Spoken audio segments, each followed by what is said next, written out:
Ako lang dito mag-isa, nakakalungkot at hindi talaga maiiwasan ang maluluha ko sa sitwasyon. Pero wala naman tayong magagawa, di ba? Hindi talaga maiiwasan, my friends and friendship, ang aking emotion na kahit sa anong hirap ng sitwasyon ng buhay ko ngayon, hinaharap. Nalaala ko pa rin kayo, my friends and friendship, dahil kayo parati ang kasama ko all the time.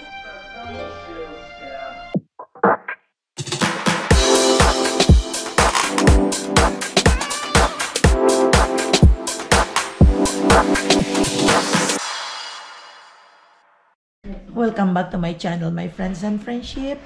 At good morning, good evening sa inyong lahat. At kumusta kayong lahat dyan? Sana'y okay kayong lahat dyan kung saan man kayo naroroon, my friends and friendship. Dito naman ay morning. At kagabi, dapat ay ba-vlog ko yung nagagawa ko kagabi ng pandesal at nakagawa na ko din nga ng Spanish bread. Pero ang pandesal kong nagawa na it's supposed to be na ipoform ko na at ilalagay na sa dito sa aking molder ay nagkaroon ng a little bit na tumaas ang troponin ni Papa Dudes ang kanyang heart na nagkaroon siya ng chest pain kaya right away kagabi kaya pinutol ko ang aking paggagawa ng pandesal. Hindi ko pa naumpisahan pero tapos ko nang maimasyon at napatubo ko na yon. Ang gagawin ko lang sana ay ipoform ko na at i-bake ko na pagkatapos. Pero hindi ko na gawa dahil right away nagtawag kami ng 911 for Papa Dudes at taas ng kanyang troponin at hanggang ngayon ay nasa hospital pa siya ngayon. 2:30 na akong umuwi kagabi. Kaya ililipat yata siya sa malaking hospital na para talaga sa heart. Yung may mga problema sa heart. Dati naman si Papa Dudes, my friends and friendship, ay may heart failure. Ay nagkakaroon lang ng abnormalities lahat ang mga organs niya dahil sa dialysis person kasi siya. Kaya medyo kulang-kulang pa ako ng tulog, my friends and friendship. Pero tinuloy ko pa rin itong aking vlog dahil sayang naman at naumpisan ko na. Okay, magkakapi lang ako, my friends and friendship. Mag-isa lang ako dito at wala si Zoe, nagpahaway. Nagkataon na nagpahaway at kami lang ang dito. Kaya ang problema ko nito ay wala akong driver, walang masasakyan. Kaya bahala na. Di naman pababayaan ni God, di ba? Magkakape muna ako, my friends and friendship. Solo flight. Mag-isa na lang ako dito, wala yung kasama ko. Yung ka-date ko wala. Nasa emergency room. Para almusal tayo, my friends and friendship. Ito yung almusal ko.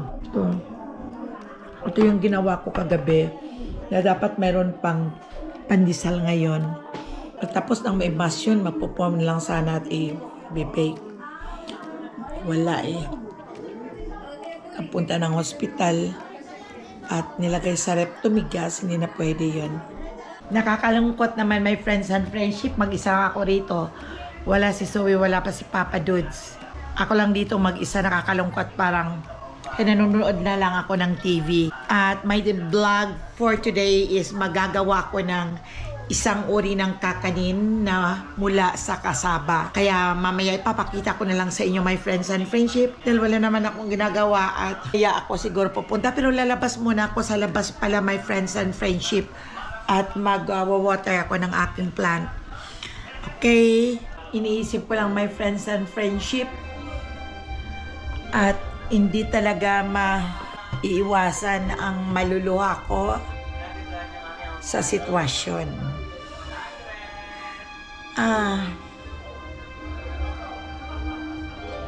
Niisip ko, paano kung matapos na ang contract ni Papa Dudes dito sa mundo?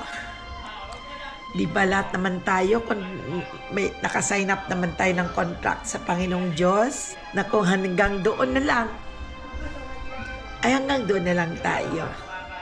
Pero wala naman tayong magagawa, di ba? Dahil hiniram lang natin kay Panginoong Diyos ang ating life. Hindi talaga maiwasan, my friends and friendship, ang aking emotion na kahit sa anong hirap ng sitwasyon ng buhay ko ngayon, hinaharap. Nalaala ko pa rin kayo, my friends and friendship, dahil kayo parati ang kasama ko all the time. Pag ako'y nalulungkot,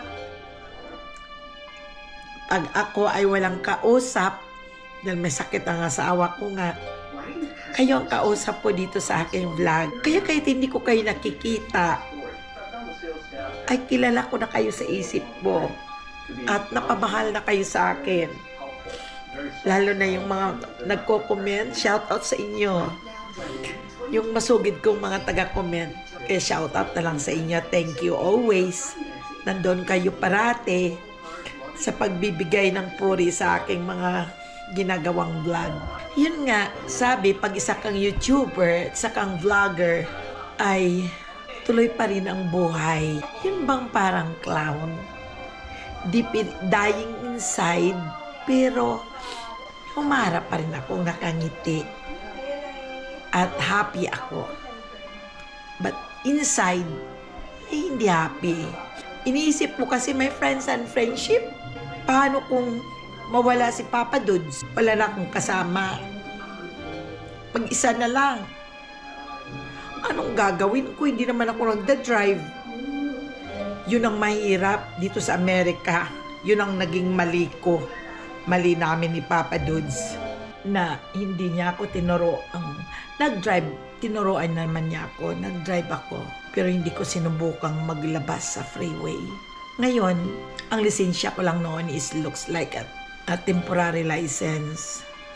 Nagdadrive lang ako ng malapit. Hindi ako tinuruan ni Papa dahil every time na tinuturuan niya ako ay sinisigawan niya ako. Kaya ninenervyos ako. Kaya ayaw ko nilang akong mag-drive. Ninenervyos din siya eh. Kasi pag nag-break ako bigla. Pero siguro sa umpisa lang naman yon. Ngayon, sino ang nagsasuffer? Dalawa kami. Kahit may sakit siya, nagpipilit siyang mag-drive. Ngayon, wala siya sa hospital. Paano ako makarating sa hospital? Hindi ako nagda-drive. Ang mga anak mo, hindi mo maaasahan. Dahil silang mga yon ay nagtatrabaho din. Yung naghahanap buhay sila para din sa kanilang mga pamilya. Yung may ibayad sila sa kanilang mga bills sa bahay. At of course, meron naman silang mga matinding hinaharap na mga problema financially, lalo na kung may mga bahay. Hindi lang basta-basta na responsibilidad lang ang bahay, kundi sobrang responsibilidad talaga ang pagkakaroon ng bahay dito sa Amerika. Ang binabayaran mo sa loob ng 30 years o whatever, kung ilang years ang payment ng bahay, ay grabe. Bukod doon sa bahay, sa mortgage na binabayaran mo, my friends and friendship, ang insurance nandoon. At hindi lang yun. Magbabayad ka pa ng mga bills sa loob ng bahay like mga PG&E, yung carrier ng kuryente. Magbabayad ka ng mga water. Maraming obligasyon pag mayroong bahay. Kaya kami noon ni Papa Dudes, hindi kami kumuha ng bahay na pwede naman kaming kumuha. Kasi takot kami magbayad ng responsibilidad. Dahil pag sa apartment kami, ang binabayaran lang namin cable at kuryente, libre ang tubig. 2 bedrooms pa yon, up and down. Tumagal kami doon noon sa apartment na yon bago nakakuha ng mga bahay ang mga anak ko. Tapos, nung makastable na sa hospital ang mga anak ko, kumuha sila, my friends and friendship, ng bahay. Kanya-kanyan silang may mga trabaho. Yun, kaya-kaya na sila. Kaya may mga pamilya na. Kami ang naiiwan. Ngayon, kumuha na ng bahay si Chanel. Sinama kami ni Chanel din. Para dito na lang kami, imbis na mag-uupa kami sa apartment, dito na lang kami magbibigay naman ng share para sa kakaluwag naman ng may-ari ng bahay nila Chanel. At hindi namang yun lang ang inintindi nila, marami rin. May anak na pinapaaral. Yun. Kaya, yung marami akong takot, maraming fear ako sa buhay. Hindi ako natatakot na tumanda. Ang kinatatakutan ko ay pag matanda na ako. Sino kasama ko dito sa bahay? Wala. Nagtatrabaho sila. Wala nang mag-aalaga sa kay Mama Ella. Yun ang life dito sa Amerika, my friends and friendship. Pero bahala na yung mga bata kung anong gagawin nila. Ay, paano may mga medication ka? Natural pag wala sila, sa trabaho sila. Pwede naman sila magsalit-salitan, pero depende kasi ang mga trabaho nila iba-ibang mga hospital, pero magkasabay-sabay at medyo malayo-layo kami sa mga iba kong anak sa Vallejo dahil mostly ang mga anak ko ay nasa Vallejo. Kami lang dito ang nawalay dito sa Bay Point, dito nakabila si Chanel at ang asawa niya ng bahay. Asawa naman ng Diyos ay nakatapos naman silang lahat at stable ang trabaho. Mga nurses naman sila. Minsan sa phone lang kami nag-uusap o kaya nagkikita-kita kami pag may mga okasyon dito sa bahay. Like birthday ni Papa, birthday ko. Yun. Pero sabi ko, si JR na lang ang may iwan sa akin, pero nagtatrabaho din si JR. Niisip ko pala ngayon, 17 na ako sa August, 20 ang birthday ko. Pinapanalangin ko na lang sa Diyos na yung good health pa rin. Katulad ng mama ko, yung mama ko namatay ng 107 years old. Pero ayaw ko namang ganun. Ulyanin ka na talaga noon. Pero bahala na. Ilalagay ako sa nursing home, okay lang. Walang may mag-aalaga sa akin. O diba? Ganun naman talaga ang buhay dito sa Amerika. Pero ang mga Pilipino lang ang nag-aalaga ng magulang. Ng mga magulang.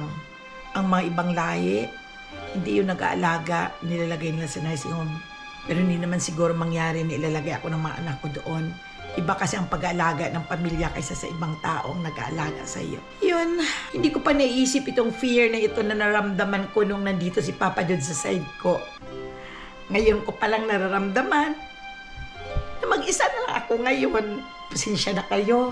Naluluwa lang ako. Siyempre, inaano ko lang naman sa inyo para ang palumang loob na nagkukwento ako sa inyo. Sino man ang kwentuhan ko dito? Diba? Wala namang pakwento. Mag-isa lang ako dito. Kumakain itong Spanish bread. Ayan. Pag umiiyak ako, sinusubo ko sa bunganga ko itong Spanish bread. Ay, talagang ganun ang buhay, my friends and friendship. Kung umuwi naman ako sa Pilipinas, dahil malaki naman ang bahay ko doon. Walang nakatira dahil ang aking caretaker naman ay may bahay na tinitirahan dyan din sa tabi.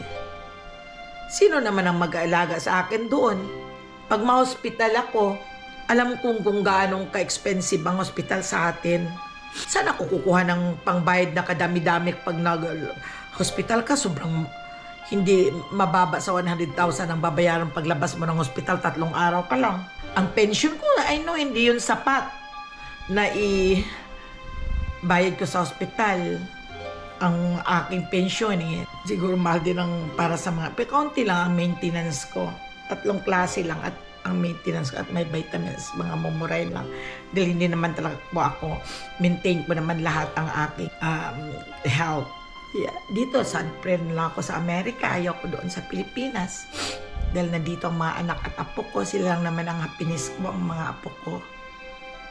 Kahit napapagod ako, priority ko pa rin sila. Thank you for listening to me, my friends and friendship. Oh, nakakaliwag dibdib. Di ba? Nakakaliwag dibdib pag nagkukwento. Hindi ako madrama at hindi ako nagtatago ng aking kung ano ang aking emotion. Madali akong magsabi sa aking emotion at hindi ako mahilig magpa-pretend. Kung ano ang nasa isip ko, kung ano ang nasa dibdib ko, kinukwento ko lalo na sa mga malapit sa akin. Hindi ko kayo nakilala, hindi ko kayo nakikita, pero sa puso ko, kilalang kilala ko na kayo, my friends and friendship.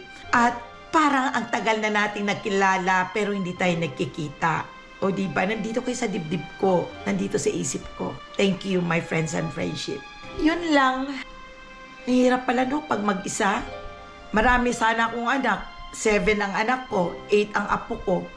Wala naman ang mga anak ko, siyempre may mga trabaho. Alangan naman na dito lang sila titigal sa bahay. Paano ibabayad nila sa mga bills?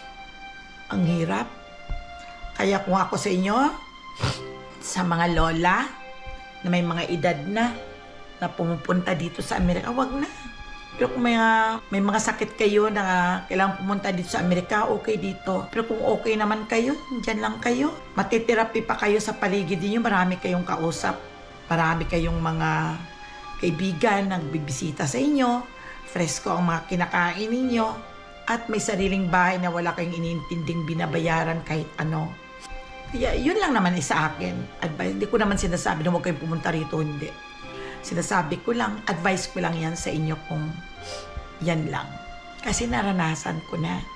Naranasan ko ang buhay dito. Noon hindi ko pinapansin. Bata pa ako.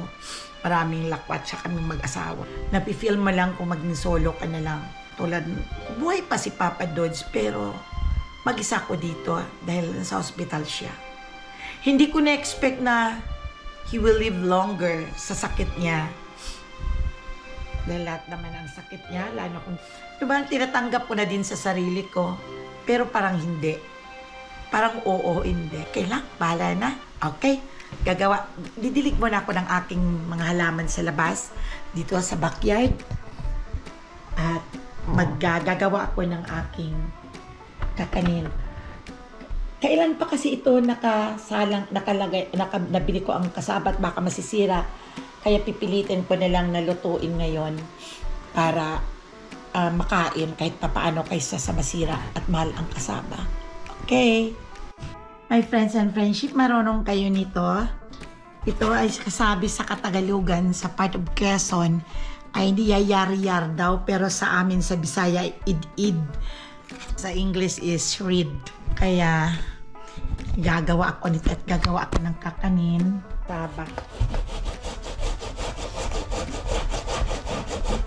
Masarap pag ganito, oh. Malambot. Ayan.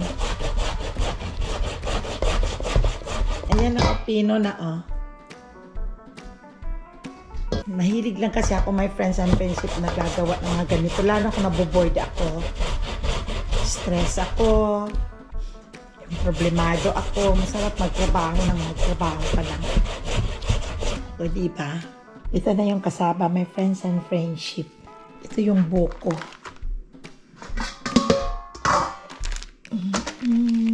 Ito yung ice pa sa frozen kasi. Friends and friendship, itong ating gagawin. Ito yung buko. Alam mo, my friends and friends, hindi ko rin alam itong aking niluluto. Pero nasa isip ko lang ito. Ito ang kakanin na gagawin na galing sa kasaba. Kaya bahala na kayo maglagay ng kanyang pangalan. Pero alam niyo, sa akin parang bibingka siya o biko. Ito lang, basta sa isip ko lang. Noong maliit naalala ko to, yung may isip na ako nung sa probinsya kami, sa baryo, na niluluto ito ng aming kasama sa bahay. Kasi maraming kasaba kami noon, maraming tanim ang aming lola. Kaya ito ang ginagawa niya. Kaya naalala ko ba yun, fresh pa sa isip ko, kaya ito gagawin ko rin ngayon. Okay, sugar ito at saka buko. Lutuin ko muna yung sugar. Tapos lalagyan ko ng gata. Hinalo ko na yung kasaba, my friends and friendship. Makikita ninyo to mamaya. Ang itsura nito. Lulutuin muna natin siya.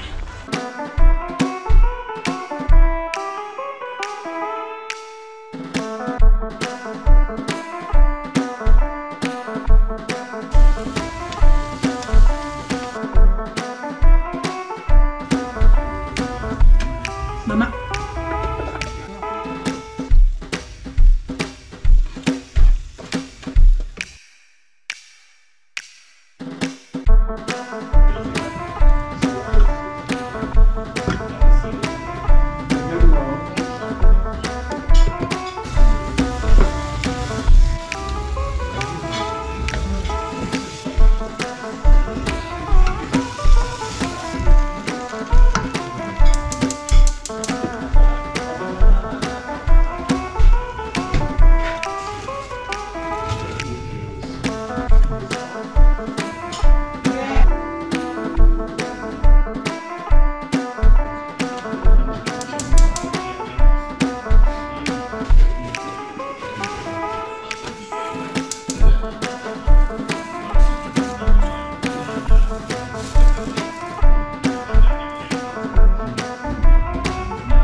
siya, my friends and friendship. Dapat, hindi ko na ito babalutin ng saging, daw ng saging. Pero nag-change mind ako, mas masarap sabi ko na balutin to ng daw ng saging. Para ang labas niya ay suman, hindi na biko. Tapos i-steam ko. Eh, tingnan, eksperimento, wala namang masama. Okay. Babalutin ko to. Eksperimento ni Mama Ella. Yung suman din ang labas. Pero i-steam ko pagkatapos. Dagdagan pa natin.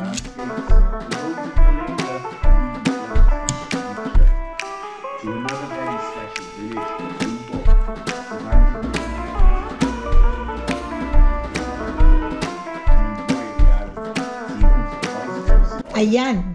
Sabi ni Papa Dudes, kahapon, hindi pa siya na hospital.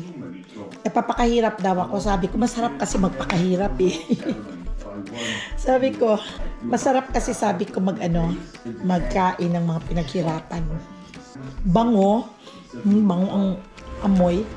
Buko lang ito, my friends and friendship. At saka brown sugar. At saka nyog. Nagugas naman ako ng kamay.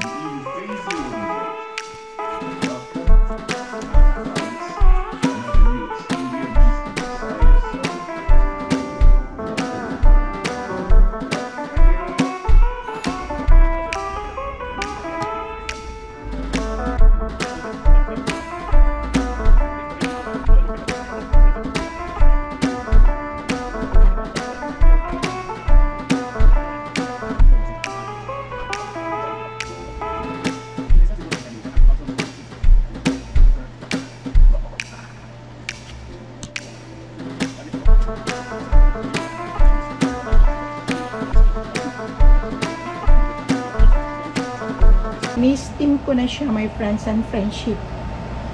Dito, mamaya mga 1 hour. Wala, mga 30 minutes lang to. Niluto na kagad siya eh. Nagprito ako ng tuna. Ang ulam. 15 minutes later. Luto na siya, my friends and friendship. Hindi ko pa natikman dahil mainit. Kakain muna ako. Ang ulam ko, mag-isa lang, my friends and friendship. Wala si Papa Dudes.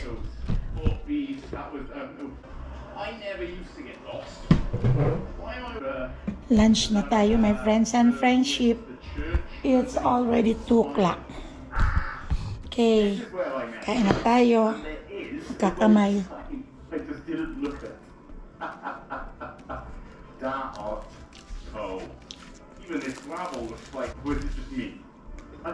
Sarap. Ito na siya, my friends and friends. Masarap ng suman. 2 hours later. Welcome back to my channel, my friends and friendship. It's tanghaling tapat. Pupunta ako kay Papa Dude sa hospital na hanggang ngayon ay nandoon pa rin siya sa ER. Kaya mag-stay muna ako doon para may kasama siya. Tingnan yung panahon, my friends and friendship. Sobra init. So mamaya pa ako uwi ng gabi. Magpapasundo lang ako. Doon lang muna ako na makasama ko naman siya doon. Kaya ngayon lang ako, first time ko lang to, my friends and friendship, na magpunta doon sa bagong hospital ni Papa. Yun ay para talaga sa heart niya, sa cardiac na mga tao. Kaya doon, yun, first time kong punta ngayon. Usually ay sa Vallejo ako parati, sa Sater Solano Medical Center. Pero nagkataon na kasi na dito siya nagkaroon ng nagka-emergency. Kaya dito na lang siya dinala sa malapit sa amin. On the way, my friends and friendship, sa hospital. Yung hospital. Ito na siya, Ja. O ito na siguro, oh. First time ko kasi, my friends and friendship. Ang dami man. Ayan. John Muir Medical Center. Ay, malapit lang. Malapit lang, my friends, sa amin. Siguro mga 5 minutes drive lang. Ay. Hindi yata. emergency ito eh. Doon sa kabila kasi siguro to. Ngayon lang kasi ako dito, my friends and friendship nakadaan. May bar sa taas, oh. Ayan. So, laki ng hospital na to, ah. Oh, dito siguro ako pa. Pwede, pwede. Dito siguro ako papasok, no? Oo, dito sa emergency. Dahil dyan si Papa. Ayan siya, my friends and friendship ko. Malaking hospital hanggang doon sa likod. Sama ka sa loob to? O bisitahan mo muna si Papa. Ano man mangyari, nakapunta ka rito. Nandito my friends and friendship si Papa Dudes. Dito siya sa baba sa emergency. Yan, kasama ko si Ja. Dito siguro papasok sa emergency. Pwede. Saan kayo secure? Doon yata o ya? Okay. Nandito ako my friends and friendship sa hospital at kalilipat lang kay Papa Dudes dito sa kanyang room na from emergency. Sa baba ay nandito na ako sa taas. At ayan ang view ko. Ang hospital na to ay malapit lang din sa amin, doon sa may kabilang bundok. Sa likod na bundok na yon ay doon yung sa amin. Ayun yung highway po na dinadaanan namin. Ito malapit lang, 5 minutes lang. Malaking hospital itong hospital ni Papa Dudes. Ito oh, ayan ang view. Ayan din si Papa Dudes. Dito sa kanyang kwarto, ang linis ng room. Okay, so nandito ako. Mamaya pa ako magpapasandong gabi. At least may kasama na dito si Papa Dudes. Alam niyo, my friends and friendship, may baon din akong pagkain. Kasi baka gutumin na naman ako. Yan o, may Spanish bread yung ginawa ko. Tapos, meron din akong tubig. Ayan, para hindi ako magutom. Naubusan ako ng battery, my friends and friendship. Kaya nagpalit ako ng battery din. Sabi ko, may Spanish bread ako. Yung ginawa ko kapagabi. At meron din akong tubig.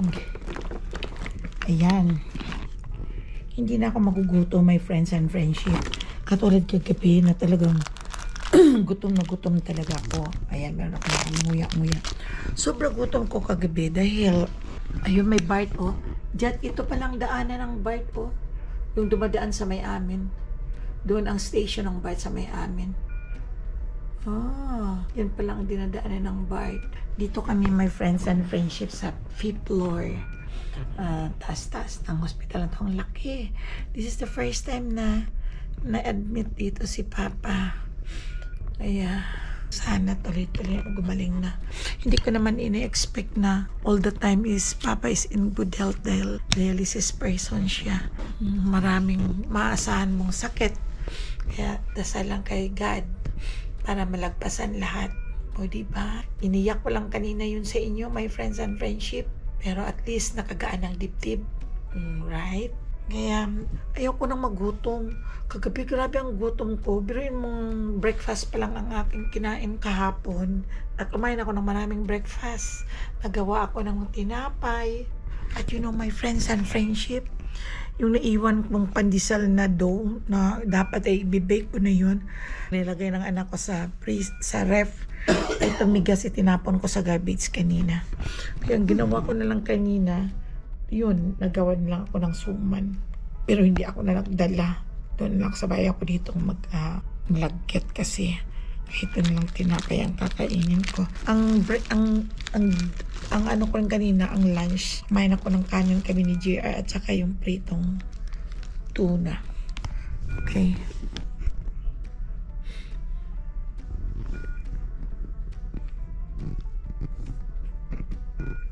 Hello my friends and friendship. Ito ang view ni Papa dito sa hospital. Ayan yung bundok. Diyan yung where... Hi, iwanan ako ninyo. Iwanan ako ninyo. Ayan yung mga kasama ko. Dito na kami sa elevator o uwi na kami. Ayan, hello.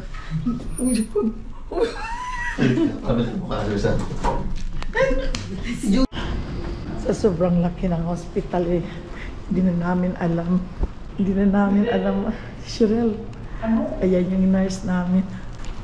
Ito ka. Oo nga. Ito ang ganda ng hospital. Ang linis-linis. Yan, napauwi na muna ako para makapagpahinga din. Chanyo. Che, ali ka dito. Bakit nagagawin? Oh. Ayan. Kaya ka dapat main entrance ka giling. Bukod ER. Okay. Saan tayo? Bam, saan tayo nanggaling kanina na kay papa mo? Hindi saang room si papa? On the way. Yung sa taas? Oo. Saan kanina? Kabilang side siya. Pero ito, saan ang emergency kanina? Doon. Doon sa kabila. Doon ka. Ayun, doon nakabi kanina. Ako nag-park ko. Disable. Ito ang hospital na to, my friends and fish. Sobrang laki, hindi ko na alam kung saan ako lalabas. Ayaw, no. Okay, bye, Bessie. Ba? Che!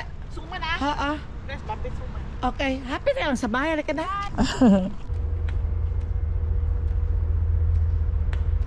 Sakay na ako kay Labam. Kararating ko lang my friends and friendship from the hospital.